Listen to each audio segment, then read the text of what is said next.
Hi,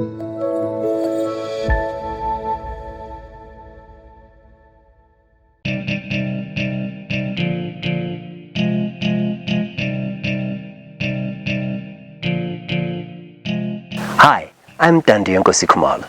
The interview you're about to watch is one of the things we did as part of our commemorations for World Youth Skills Day.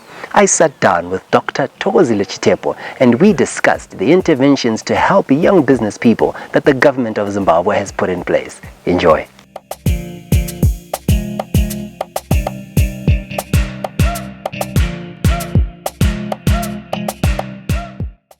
Dr. Chitepo, thank you very much for doing this. Thank you so much, Ntando. Thank you very much. You know, your ministry is a very popular one, but many of us assume we know what your ministry does. So, if you could, what's the constitutional mandate of the Ministry of Youth? The Ministry of Youth was really an integration of three different, very important sectors that, broadly speaking, are social sectors that have a very important place in society and can make a very big impact to achieving all the national goals. So the wisdom of the new government was to put them all together, but the main mandate is to work with the three sectors of youth development and empowerment, sports and recreation, and arts and culture, to ensure that we're able to maximize the productivity that we can achieve from these sectors from an economic point of view, but also from a social point of view. Young people, artists and sports play a very important role in social cohesion and in nation building. So it's a balance of the two. All three sectors play a very big role in the economy and also in the social infrastructure, social structure of the country.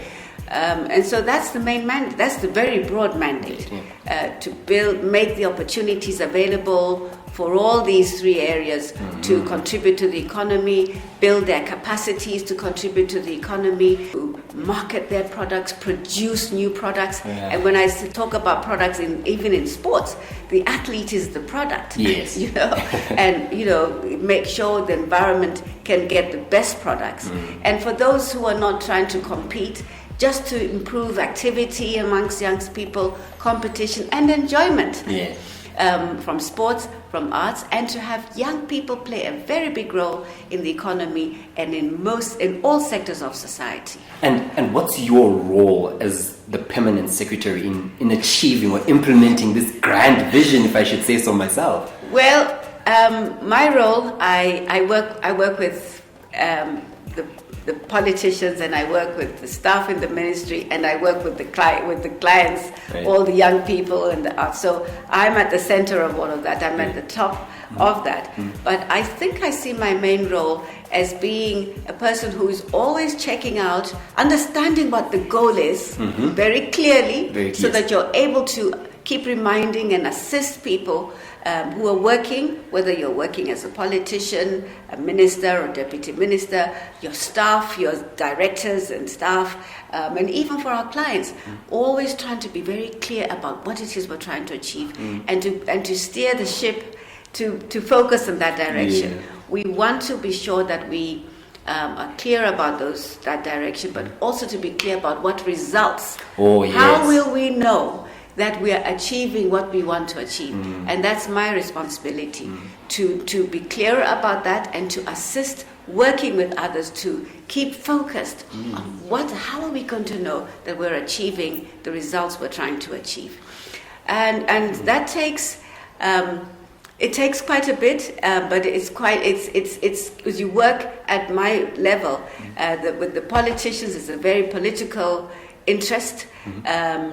From the high offices, from the president and others, also from cabinet. What we do has a big has interest and expectations from many other ministries. We don't work on our own. And a lot of the results we do we work together with other ministries, as well as receive a lot of guidance from them. Because they also see themselves as achieving as co-achievers in the results that the impact that we make.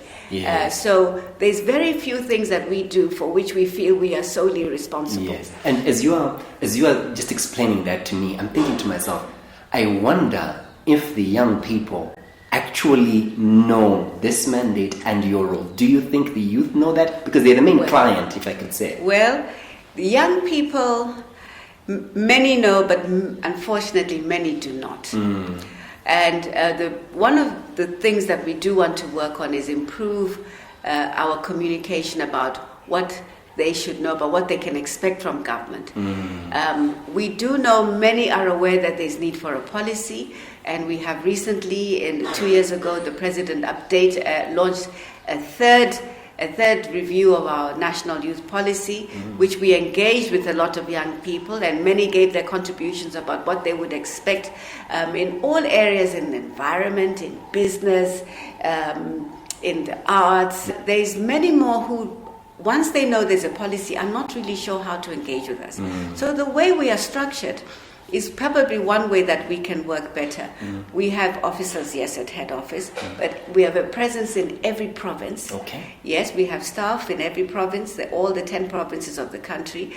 And within those offices, we have lots of staff who sort of work and engage with young people, with artists and athletes. And then in every district, we also have staff, some of who focus on youth, again, sports and arts.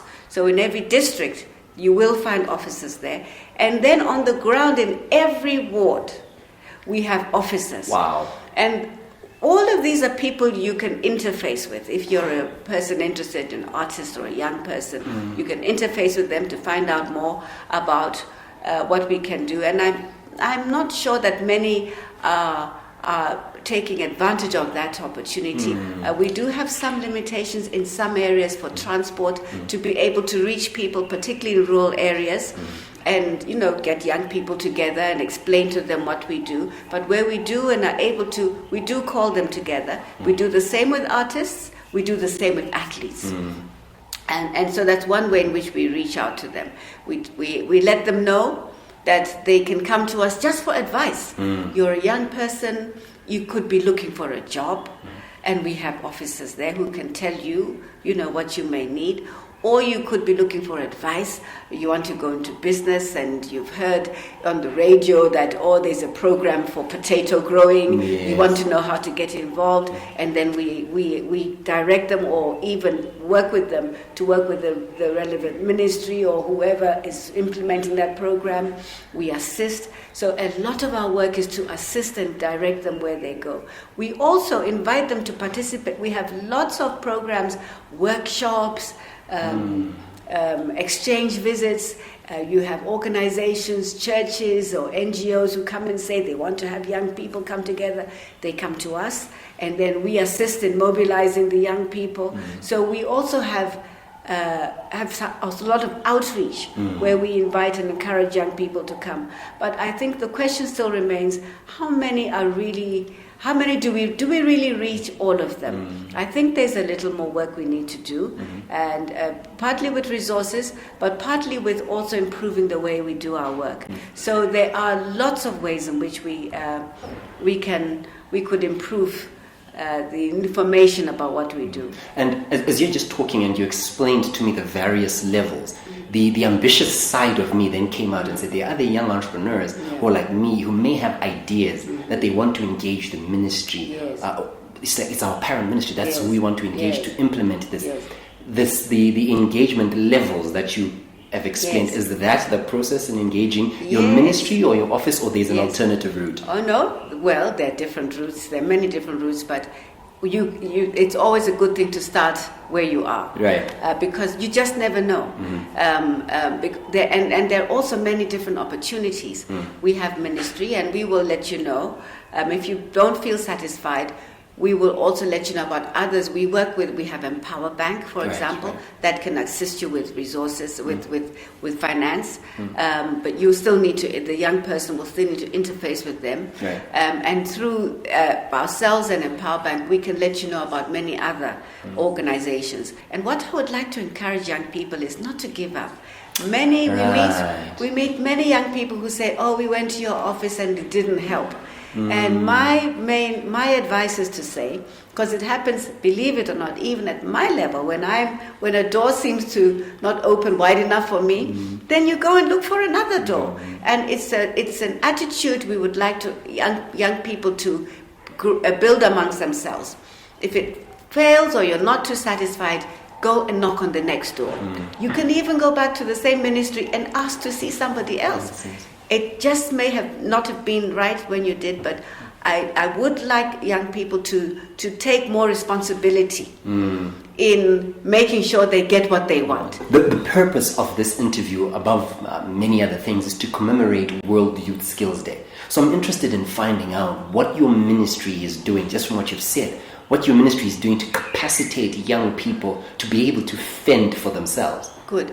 Well, our ministry is focused on vocational skills development or vocational skills training, which and our mandate mainly addresses the needs, the skill building needs of young people who are not in the mainstream education program.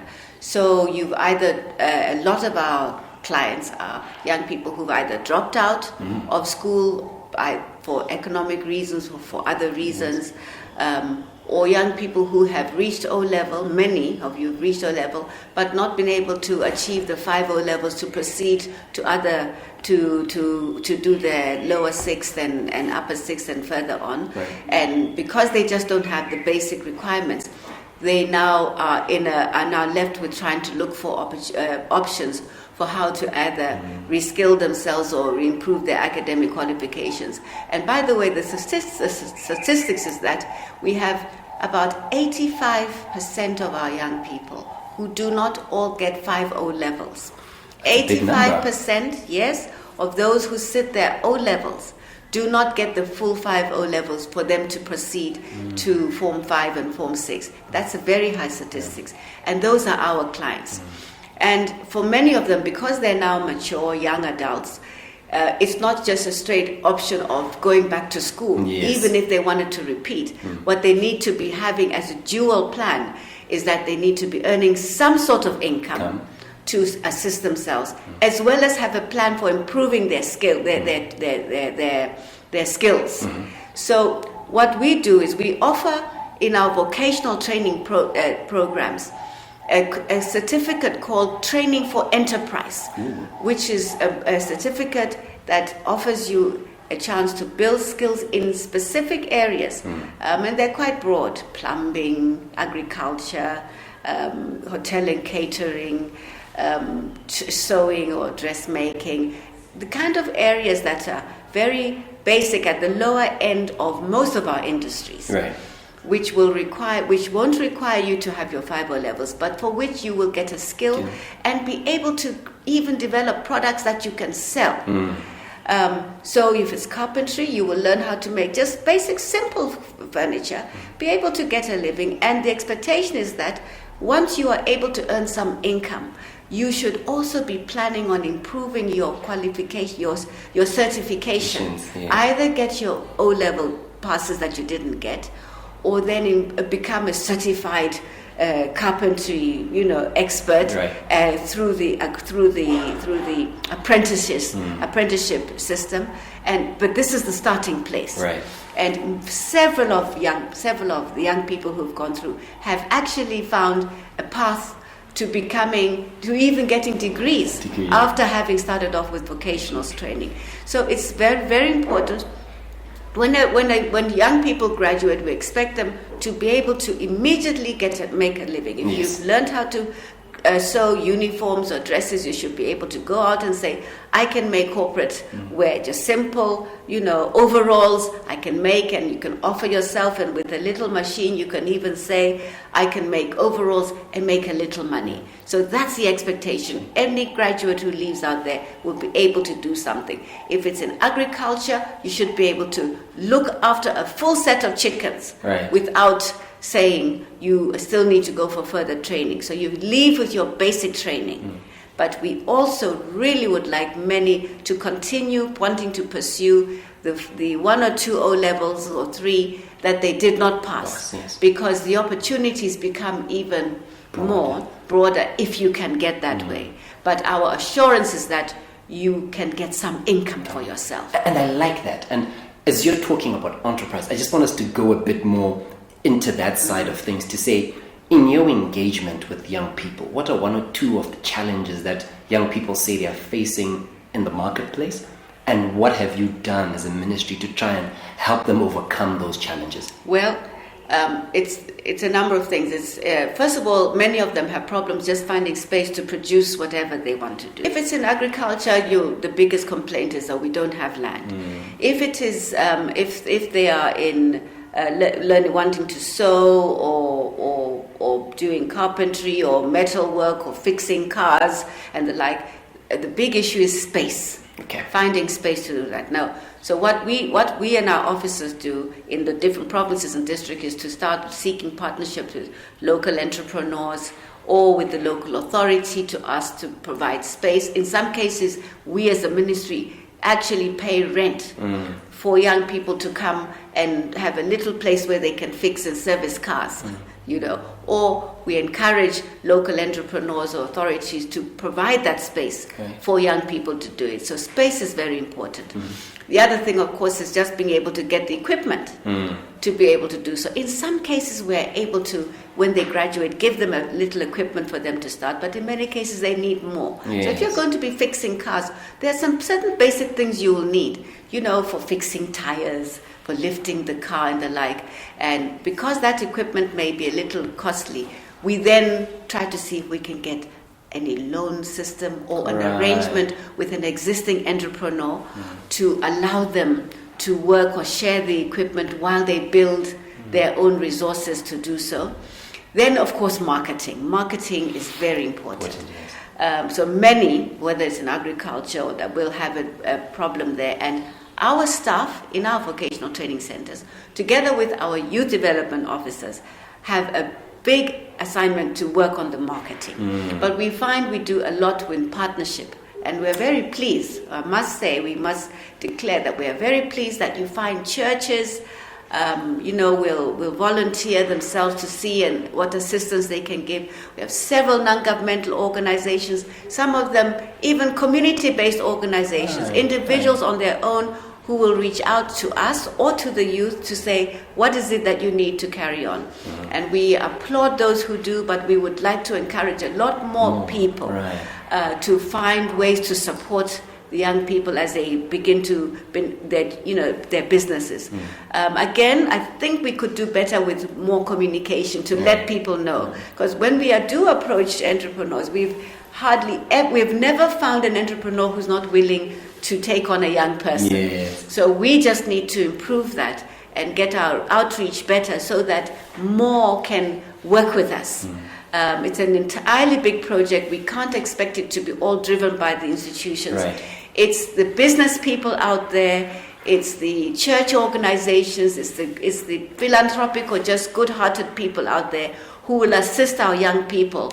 It's a collective. But we've seen such great success when it has worked. So we do want to encourage that. So marketing, and then we get some of the big organizations who will either be interested in buying the products from the young people.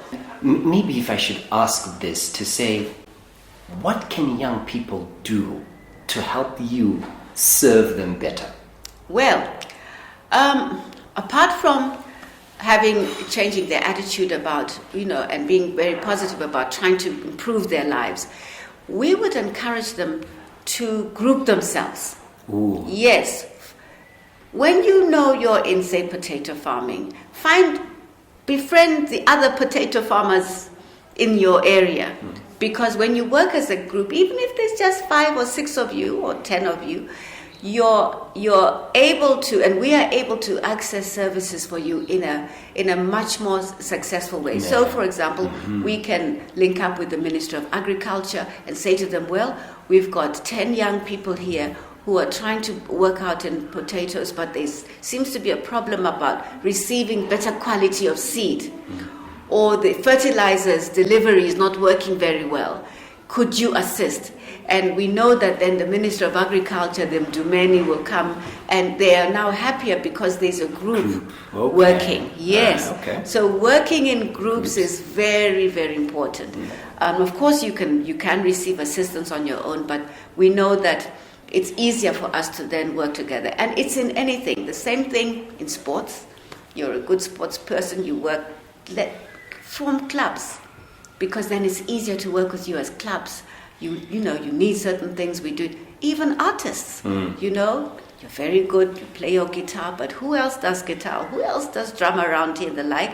You reach out there, you may not form a band, but you know each other. And when you have your issues together, you now come together and say, and when you meet up, we've got our local art officer, or you come to head office, you say, we are in this ward. We are trying to do this for us. We want to have a festival, or we want to bring people together, but we are finding, it's not working. But it's so much easier to now work with them as a group. Once you have become more exposed, it's easier for us. So I'll say to young people, go to these shows. Initially, just go and have a look and talk to the organizers. There's a lot more. We now need wanting young people to go out. There are many who do already. We're very happy, but there's many more who are not coming out of their shells. We're encouraging young people themselves, but we're also encouraging the people they live with, whether it's your sekuru or your mbuya or your aunt or your brother. We want to encourage those who live with young people to support young people, so that they can also be assisted in maneuvering, how they can better look after themselves. It's a collective. It's not just on the individual. We all as society need to take a responsibility in helping them. So I'm very, how can I put this, fascinated as we're rounding up. I'm very fascinated by your personal professional background. So just share with me in brief your journey as a young professional. Say, what did you study? Where did you go? Where did you learn? What fellowships? Which jobs did you take? Where? How long? So just brief so that I get your career progression. Thank you. I started off as a teacher. I trained as a teacher. I lived in Kenya. I grew up in East Africa for about 20 years, because those are the exile days. Right. And then I did my first degree in teaching. And my first teaching job was here in Harare at Ziwaresekwa High School. But I was always interested in psychology. And so I shifted from that and got into a master's in psychology, which I did in Canada. I came back and I worked as a registered school educational psychologist, but became very interested in other areas when studying my PhD back in Canada.